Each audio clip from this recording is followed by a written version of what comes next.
So this is the team, and it's great. So what we've asked, what we have agreed is that each of them are going to do what's called a lightning talk, and then we're going to move into a facilitated question and answer session. So we're going to start with Levi and his lightning talk. Cool. Kia ora tātou. I'm going to say tihei, I'm going to get you guys to say mauriora. Ka pai?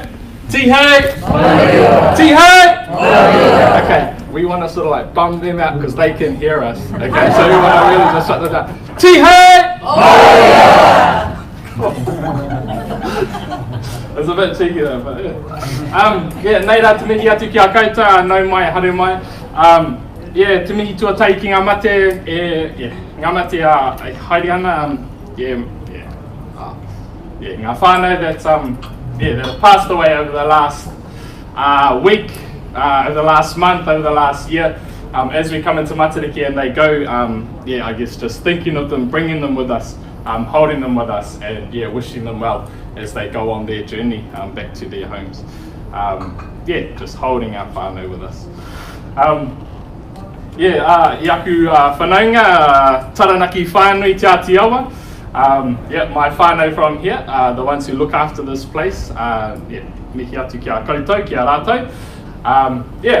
Ki a koutou ngā kaimahi o Aotearoa. You guys are the ones who do the work to support our people in a whole lot of different various ways. Grateful to have you guys here. So ko wai au I te tau tōku māma no ngā nuhaka au, te pito o te ao, I te tau tōku pāpā no here taunga, kaungunu whānui. So I'm born and bred up on Hawke's Bay, we got to Te Araroa, down to Rongo mai wahine Mahia, over to Nuhaka, down to Heretaunga, down to Hastings.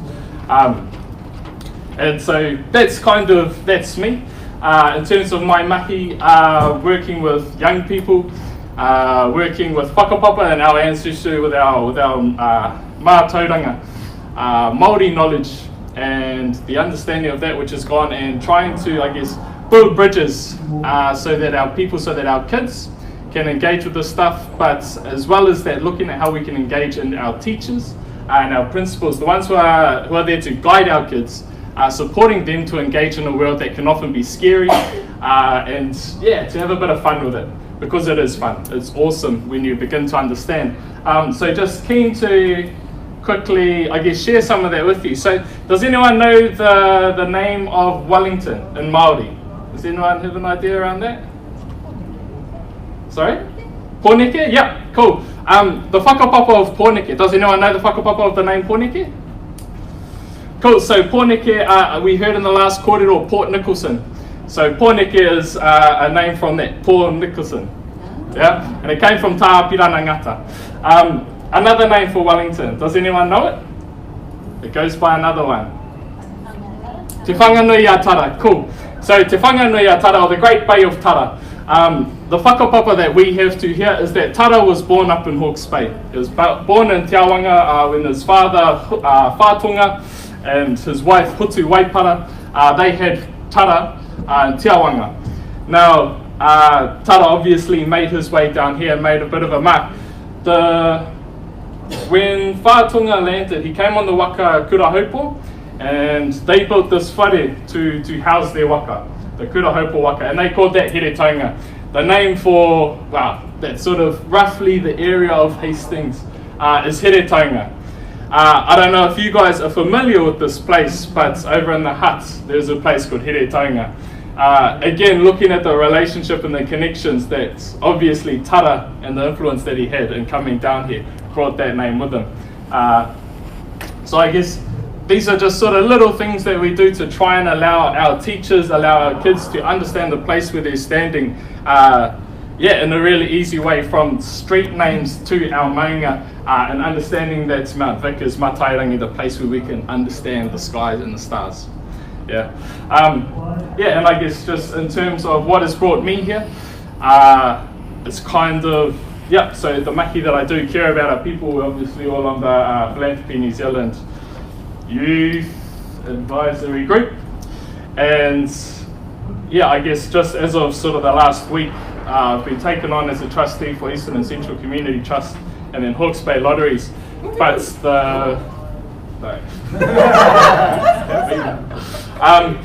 I think what's especially important is the reason that I chose to take those up was because when I was told that the Eastern and Central Community Trust has 10 trustees, one of them is Māori. I think all of them are definitely over 40, most of them over 50 and into their 60s and 70s, yet 3 of their 4 focus areas are Māori, young people in disadvantaged communities, and when I looked at them, definitely saw a lack of Māori, lack of young people, and definitely a lack of people in disadvantaged situations. So yeah, I guess just felt initially an anger within me that these people are making decisions for our people, yet they have no connection or understanding or are not immersed in those settings, environments, and situations. So yeah, I think that's just a bit about me. Kia ora mātātou.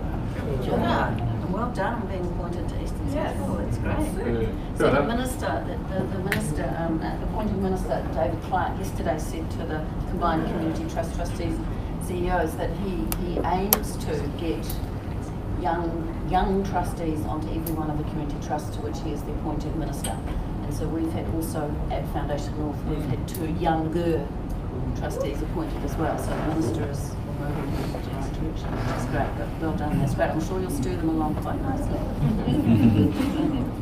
Oh, Kiran, are you ready to go? Yeah. Cool. So, Jennifer, my name is Kiran. Just to give you a bit of an introduction, mostly probably to my accent, just so you're not wondering where that's from. I was born in Whangarei, so that explains that. No,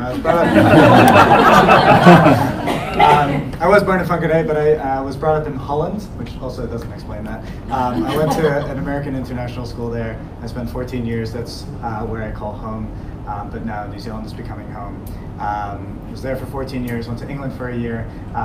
People ask me what I was doing there, and then I remind them that I was 15, so I was kind of just doing school. And then I came to New Zealand for my high school, and I'm 23 years old, so I've been here the past 8 or 9 years. I'm from Auckland. I've just opened up this creative community center about a year ago, which is really about an effort to create more human connection and space for creativity in Auckland, the big city, where a lot of people say that there is a lot of loneliness, and loneliness is an epidemic. A space for people to come and create and share what it is that they love with the world. And how we went about it and why I wanted to talk about it a little bit is because it's, in a lot of sense, quite different to how a typical business or an organization or a community of impact was initially set up. With the rest of my time, I do filmmaking. I spent the past few years making short films and documentary, but that's kind of the type of work that I get up to. Prior to that, I was running a youth organization right out of high school, which was all about youth voice and youth engagement, youth empowerment type services. And with the space and with the youth organization, a conversation that I found myself in a lot of the time was around, if we build the building, then the people will come. A lot of youth feasibility studies for youth spaces or a lot of engagement type processes, that tended to be the rhetoric. You know, if we create the program, people will sign up. If we create the event, then people will turn up. And in this context, if we create the grant, then people will come and ask for it. And in my experience of 5 years of community building, whether it was building 500 young changemakers in Auckland, that group, the Auckland Changemakers Tribe, or the Random Acts of Kindness group we started, which now has 2,000 volunteers, is that people only take initiative in those types of situations where they don't know the people, when there's a high level of trust. And the thing that I found really interesting with starting Move Space, the community center in Auckland, is that we saw an issue, this idea of loneliness and a need for a space of creativity and connection. And we bound together as friends, as collaborators, as partners, and we asked each other what we needed. We asked each other what we needed support on, and then only have we then offered support to one another to make the thing happen. And what I've noticed amongst myself and my peer group is that ultimately what we're creating are communities of impact. And the way we go about supporting one another is building those high levels of trust before we ask for support. And in a lot of ways, this is now our first year into building the community space. I haven't felt the the need or desire to reach out to philanthropic organizations or funds or boards to ask for money, even though we would probably fit into the categories of it, is because mostly I didn't have the relationships with these organizations, and it was how I felt that this was set up was that it was my prerogative to go and build that relationship, as well as build my business, as well as keep alive, as well as keep my friends. How might we build trust before we give in a way that's sustainable for philanthropists, but also meaningful for grantees? And I think that's the thing that I just want to end that little talk with, because that's the thing that I'm really most curious about. But beyond that, we can delve deeper further on. But thanks so much. Thank you. But I do think it's fair to say that philanthropy is kind of this somewhat opaque way of accessing resources. And I remember I used to be treasurer of a preschool just up in the Oro Valley, not far from here. And it seemed to me that no matter what we applied to philanthropic trusts, we always got half of what we wanted. So I learned very quickly to ask for twice what I wanted, and then I more or less would get what I wanted. But it was always this very opaque process, and of course in the days before online applications and cell phones, it was all mediated through the mail, and applications that you submitted on paper in January, and you got a cheque for half the amount of money you needed in October, and then you submitted another application. So we're moving, but I think your question's a really good challenge, and I hope we get a chance to talk about that in the groups. So, Gemma. Ko Monganui te maunga, ko Waikato te awa, ko Boeing 747 te waka. Ko ahi te reiria aho, nā Aotearoa kei Kirikiriroa toku kāinga and INA. Ko Gemma, toku ingoa. Kia ora everybody. My name is Gemma, and I'm the co-founder of Seed Waikato, which in a sentence is a millennial movement. We exist to support, empower and uplift young people, their aspirations, and figure out ways for us to work together to solve issues we care about. So it's been a really interesting journey trying to set up a movement, not an organisation, that's really responsive to the groups of young people that we're engaging with at different periods of time. I can't write a funding application that tells you what we're going to do in 12 months because I'm responding to the need and the voices that I'm engaging with at the moment and the opportunities that are presenting themselves. So in the last couple of months, an opportunity has presented itself to increase the voter turnout rate in local body elections for millennials. And so how might we do that? We work with the different youth groups across the region to find other young people that are interested in this as an outcome. We work with the territorial authorities, we work with Elections New Zealand, and we come up with some kind of project and strategy to make that a reality. That was something that wasn't on our radar 6 months ago. And that's a response to young people coming along to our events saying, why does the council not reflect us? And so as a dynamic movement, we respond to that. I'm really passionate about the role of philanthropy, and before I worked for Seed Waikato, I worked for a community foundation, and from there, I guess was born a really big love for philanthropy, for love of humankind, and the opportunity that philanthropy has to provide the architecture for social change. And I saw an opportunity for this community foundation that I work for to redefine how we were to make grants and support movements, support organisations to lead meaningful change that was in response to their community's needs. So the work with Philanthropy New Zealand now, as us as youth advisors, is to look at the opportunities more broadly across New Zealand and how we can facilitate more millennial-led change, how we can facilitate more young people to move into philanthropy and choose it as a career, and to help define the system that is philanthropy, that supports and empowers greater innovation from young people. I'm really passionate about seeing young people step into their potential, recognizing that potential, unleashing that potential, and in particular overcoming mental distress.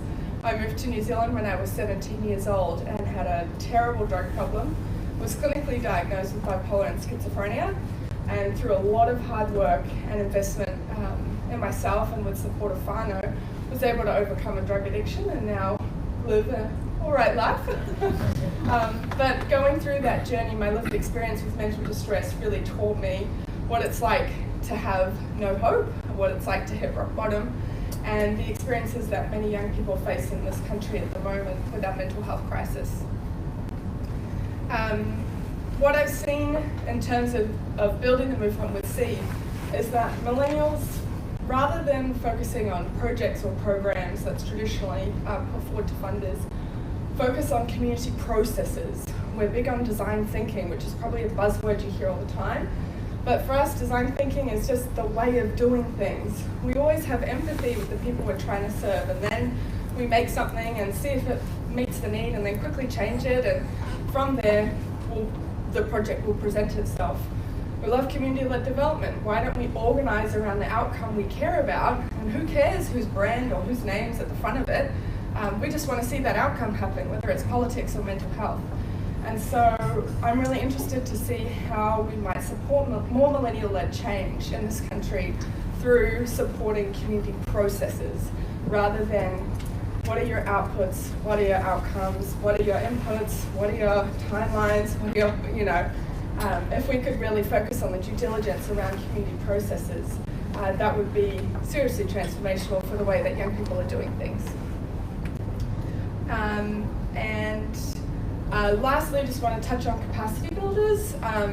We, in the Waikato region, have a few capacity builders, but not too many. There's a real opportunity, and I think gap in the market at the moment, to see a rise of capacity builders to support young people with what they don't know about what they don't know, and whether that's looking at how we support and empower more social entrepreneurship, social innovation. It's not something that's being taught at university at the moment. And so how might we build the capability of young people to step into their potential in a social change space? So I'll leave it there. Great. Thank you. When I was getting ready for the session last night, I found an extremely concerning report in the Irish Times, which reported that 1% of 16 to 20-year-olds in Ireland described their generation as optimistic. So for someone of my generation, that is a deeply, deeply shocking statistic. And when Gemma Major was talking this morning about the issues that New Zealand's facing, I think that his comment that we're leaving a generation behind also feeds into that discussion, and I think into some of your experiences. I'm going to move this side so you guys have to turn your necks. Get a bit of movement going. Alright, so I'm Molly. I work with Trust Waikato as one of the grants advisors. I'm one of 3 people who contribute to an awesome team. Again, what's the point in them forming a structure if it's only for this one issue? I mean, we're just going to end up with all these organisations that were here for 5 minutes and now they've disestablished or whatever. So it's almost a waste of time to create that formal structure. So that's one of the questions that, another question I've got for you guys. But that's me. Cool, yeah, thank you. Done. Thank you. Great. So we've got a little less than an hour. So what we thought we would do, but Tash, I'm just going to give you a couple of minutes notice that it might be what we're going to do in South Auckland. Can I give you 2 minutes to think about it and tell us about it? So what we thought we'd do is have an open conversation with the crew, and then we're going to divide you into 4 groups. And I think the easiest thing to do is actually, if each of these guys goes and stands at a table and you go and work out who you'd like to have a conversation with, that's probably the easiest way to handle it. So think about which of these 4 amazing millennials you want to have a conversation with, and then we'll move in a minute. But first, is there anything, any questions, any comments, challenges? These guys are tough, you can challenge them. They'll bounce right back, don't worry.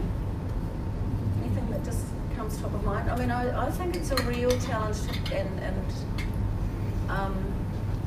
I think, Levi, you made the comment that most of the community trusts, and I think probably most family trusts in New Zealand, have young people, disadvantaged communities, Māori and Pacific communities in our sights for our strategies. But how many of us actually have millennials around our tables, either as staff members or as grant makers, and what does that mean for us as grant makers and the decisions that we're making?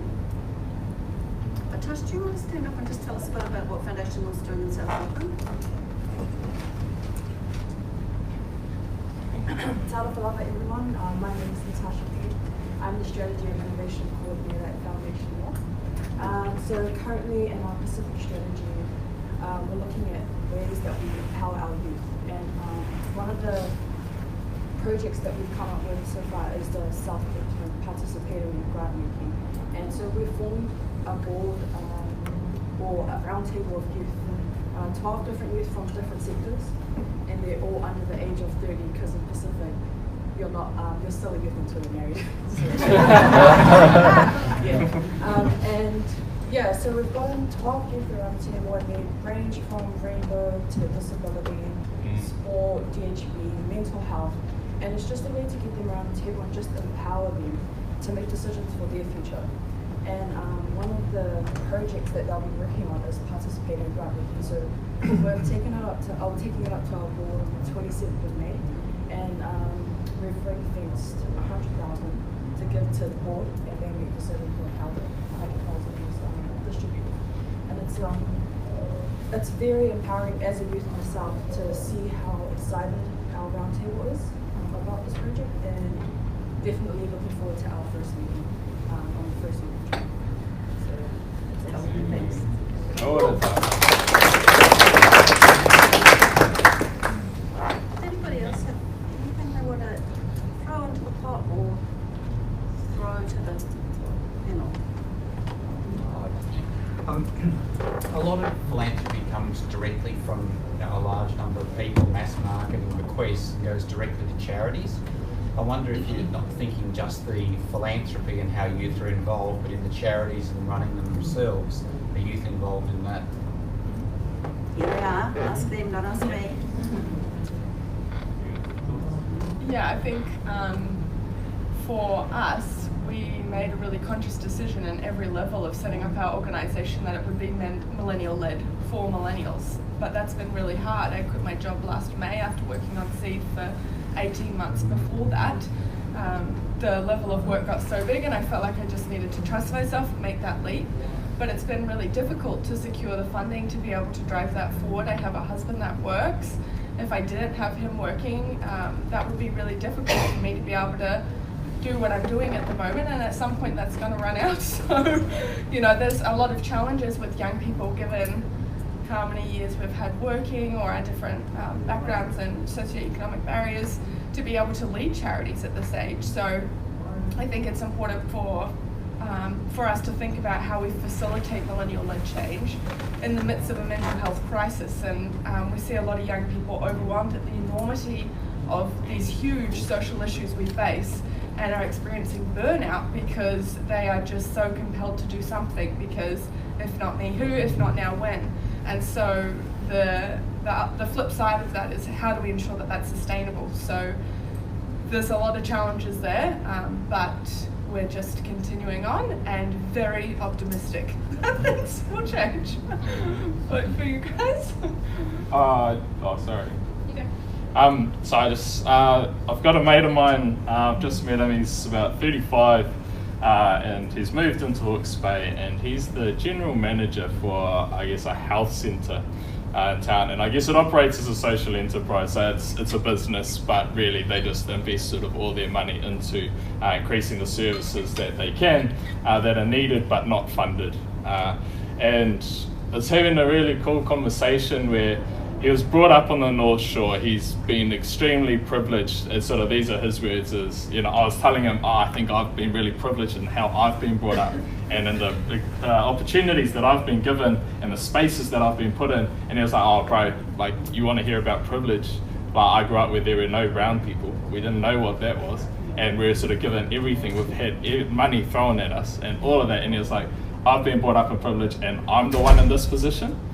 And so just thinking about, it took someone who's been given literally everything in order to step into that position at his age. And he's chosen to step away from the charity sector because he just thought it was inefficient and ineffective. And like, if I think about myself, and I guess I might be a bit extreme, is I will choose not to go and work for an organisation like that for the express reason that it seems like you're just going to bang your head against the wall and come out disillusioned and just heartless, or you've sold yourself. And to hell with that, I'd prefer to go and figure out a way to get around it, personally. But yeah, that's me anyway. I think with some of the experience that I get looking at it, going in as a funder and then working with young people, what I see is a lot of these larger charities, they have to be fixated on operational. How can they find the money to actually operate? Whereas millennials and young people, their focus is getting the project and fixing the issue. So I think when you get a millennial and a young person coming through the organisation, especially some of these ones that are really driven by an issue, they really struggle with that concept that they've got to actually come up with the money for the operational for this organisation just to exist before they can actually work on the issue at hand. So I think that's sort of where you start seeing a little bit of not issues within an organisation, but that's where the millennials start getting a little bit confused. What are we here for if we're only coming together to get operational instead of fixing the issue that we're talking about? So yeah. But I think to the back of your question also was, where's the money going?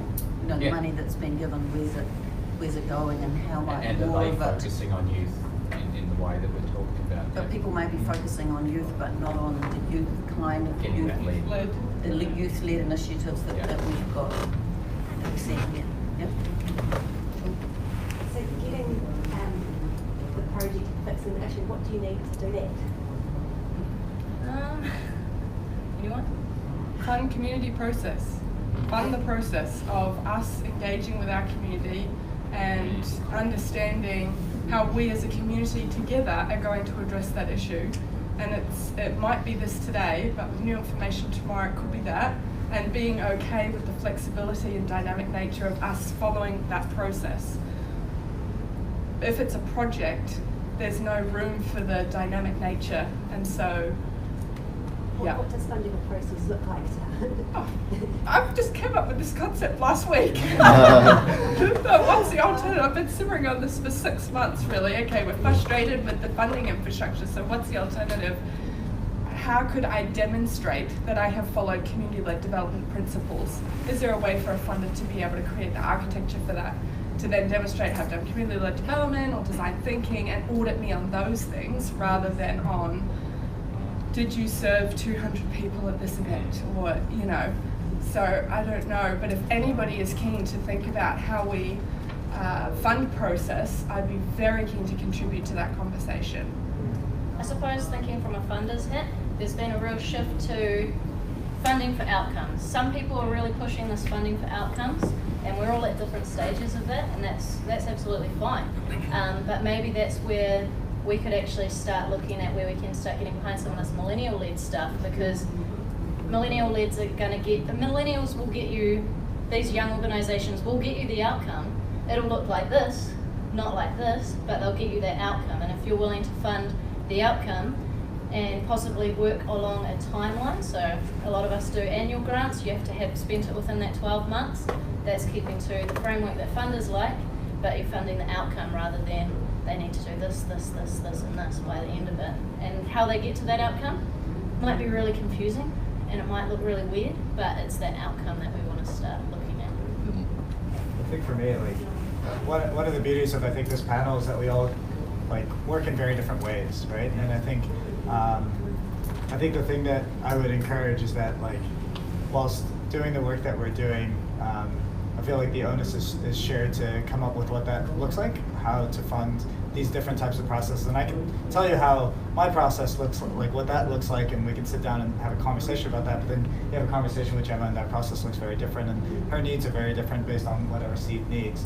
But I think that the thing that I'd be advocating for is more of those one-to-one conversations and having that onus to try and figure out, and that be a research project rather than me having to do the work that I'm doing and then also come up with ways for funders to try and understand how I work. My sense is that they should have the shared desire for the outcome that we're both working towards, and then a shared desire to build a relationship that will then surface what that process then looks like, or that opportunity then looks like. So my sense is that, yeah, it's like more of an ongoing conversation relationship, what that process would look like. And perhaps Breakout PNZ Youth Advisory Group hats is that this is an opportunity for Philanthropy New Zealand perhaps to demonstrate some leadership and maybe and create something with us to be able to offer as a potential solution, maybe pilot with people that are interested. But yeah, this came up as a concept last week, so new. Fantastic to hear your stories. It's wonderful. I just have a question about how you conceptualize yourselves. And the reason for the question is there's a lot of wisdom in the generations that have come before, right? And so I'm just curious about how you think of yourself or your generation in terms of, are you surfing and riding a wave and there's other people ahead of you on a different wave? Or are you, I'm just giving you some examples, are you in a relay race and you're taking the baton from the generation that's come before you and they're passing on the mataranga and the wisdom from before? Have you thought about that? And the reason for asking this is that I have young children, like my youngest is 4 years old. So when he's your age, you're going to be passing things on to him. And so I'm just curious to understand that dynamic and from your perspective, how you see the generational transitions. I feel like I'm jumping here. Like, for me, it's a fight. You know, I wish it was being a baton passed on. For me, I think, you know, most days I have to justify why I do the work that I'm doing, how I'm doing it, how I'm making money, how I'm surviving, why is this worth my time, you know? And you know, in these spaces, I have to do less of that justification, which is great and wonderful. But ultimately, when, you know, it is operating a business that is geared towards a social impact, you know, it's not geared towards making a whole lot of money. I have to, you know, do that through other means. It makes things convoluted, you know, and I'm butting up against what I feel like sort of what society's gearing towards, right? And how my values align with that. And I think that comes up with a lot of millennials, like in terms of a lot of the projects and things that we're creating are inherently new and different in terms of how things have been done before. And so in a lot of ways, like, I'm grateful for that fact, and every time I get to one of those barriers, I'm like, this is an opportunity for society to progress, and I hope that, you know, it isn't as much of a struggle to create these types of things, and there is like social infrastructure for these things to be housed and for them to be nourished. But for me, I wake up and I'm like, what's the battle today, you know? But yeah, that's how perhaps I see myself more, rather than someone who's a recipient of wisdom, is more a fighter of demanding it in a lot of ways. I have a slightly different view to that. So I see it almost like a timeline, and the work that the generations before us have done has sort of pushed towards this. So I feel almost like we've just grabbed the baton and we've put our little spin on it, like every generation does, and we're just continuously running with it. So that's sort of how I see it. I see it more of a timeline. So in terms of your 4-year-old, when it comes time, we're going to just do the same thing, and she's going to develop what we've been doing, or he's going to develop what we've been doing and run with it as well. So that's sort of, I mean, it's always going to be a fight, no matter what, with a little bit. So that's sort of my sort of understanding. It's more of a timeline than anything, because everyone's just doing the best of what they had at the time. I think just going to a corridor that I had this morning, I had a bit of a breakfast with 2 mates of mine. They work down here for corporate consultancy type thing, but they work within the Māori side of things. And we're just sort of having this conversation and looking at sort of the generations before us, and it's like, man, they had to fight, so they fought for the kohanga movement. You know, they fought to have it so that our kids could go in and be immersed in their reo and their language and try and revitalize that. And we're just seeing now, you know, 20 years on, we're seeing those kids who were born and were born knowing that kohanga was there, which are totally different to those ones who were 5 when it started, and those who were just graduating when kura kaupapa came in. And we've seen totally different generations sort of come through, but the level of them now is amazing. they're really running and they're going hard. We're talking about one friend, she's had 5 hours sleep this week because on one hand she's advocating, on the other hand she's doing climate justice, on another hand she's supporting our mate Tam, who's going for local council here. She's the same age, she's like 21, and she's the, Māori Student Association person. Like, you know, they're going harder and it's mean, but this is a totally different fight to those ones who put on their armour, got out their swords and went hacking. They had to fight for all of this stuff. We are now looking at, okay, there are a whole lot of systems, we understand this stuff. We also understand our world in terms of mātauranga and sort of our whakapapa and all of that. We can now understand both worlds, both languages. So how do we look to come from our world, come from our way and begin to deconstruct this world that we see as being wrong? So thinking about the community trust, I'm already sort of picking apart and asking a whole lot of questions I feel like I shouldn't be asking because I see it as being inefficient, and they say, oh no, but then you'd have to rewrite legislation. It's like, yeah, cool, like, okay, cool, so we kind of have to start working with the system, but I'm not about to go out and fight in the same way that those before me did. Because that was a totally different era where it was like they had to fight to even get a stick in the ground. We've had our stick in the ground for a while. Now we have to sort of try and clear away all of the other stuff that's been planted that just shouldn't be there. Like, that's how I sort of look at it, a bit different. Okay, one question for Molly, Kiran. I mean, you were around the martial arts club, and obviously with martial art comes a lot of disciplines. Yeah. Okay, so you have to have levels of models and achievement and outcomes and things like that. Do you use that discipline from your sporting interest in sort of modelling and developing youth from a millennial perspective? That's a good question. If I look at what I do inside Norris Academy, which is the organisation, what actually happens is Japanese culture is very hierarchical, which is where karate comes from. And what actually happens is inside that hierarchy, you have your black belts, your brown belts, your green belts, your yellow belts, and then your new entrants, white belts. And as they come through, it's the expectation that they reach a level of leadership for that individual that looks different for everyone, for them to grade. So in traditional martial arts, it's just the physical side and the understanding of tradition. And as they come through in this style, they actually have to have a different development in terms of their personal stuff and their leadership.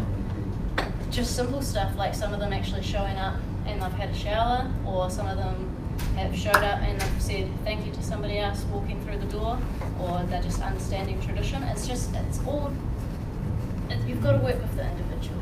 And as they come through, they've got bouts that recognise the levels of achievement that they've made, not just physically, but also on their own development. Yeah. Did that answer your question, or did I just go on a rant? Yeah, cool. Okay, so what I would like to do is have some conversations. So what I suggest is that you four go and plant yourselves around the room, and if you want to stay at the table, for example, where Levi's ended up staying, but if you really want to have a conversation with Molly, then move to where she is. We did have some questions up on the board, but I suspect we'll actually generate quite a lot from the room. And if I could just add, for us, the most important thing out of this workshop is that you walk away and you understand what to do different. So can this be a really practical, orientated conversation around the tables on what are some of the barriers you're facing, or how might be questions to actually see us support more millennial-led change across this country, rather than talking more about why it's important or anything like that. Let's really focus on how we're going to get there. Okay, and then we'll whiteboard the responses at the end. Cool. Okay, so each of you guys go and place yourselves around the room, and then if you want to move, talk to one of them, do, or just stay. But we've only got 4 groups, so.